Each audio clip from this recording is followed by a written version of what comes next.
In this tutorial, I'll be guiding you guys on how to add active action roles on Discord. So let's get started.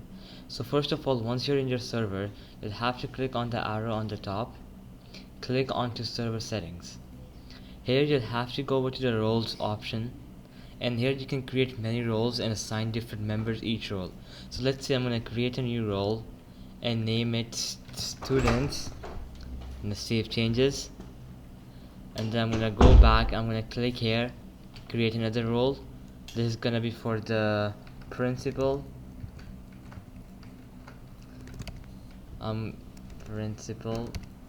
Okay, I'm gonna add one more, let's say for the teachers. Okay, so you can add many roles you want. You can even change the colors from here. So let's say you want the name to display in this color, and there you go. So you guys can see whenever they chat, there's gonna be a color displayed. So now you should always open this option because you want it displayed on the top here, a different role. So I'm just gonna open this,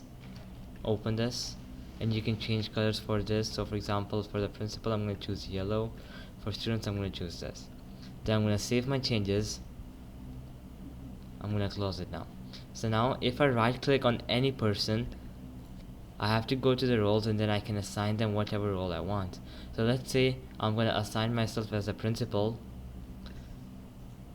So now as you guys can see, my role is principal. And now if I type here principal, whatever I want to type, you can see that there's a orange color displayed. But as you guys can see, the principal is not getting displayed here. To solve it, you're just gonna go back to server settings, roles, go to the principal role, and make sure this thing is option, display role members separately, save changes. Now when I close it, there you guys can see the principal is displayed as the role. So alright guys, that'll be it for the video. I hope it helped you out, and I'll be seeing you next time. Peace out.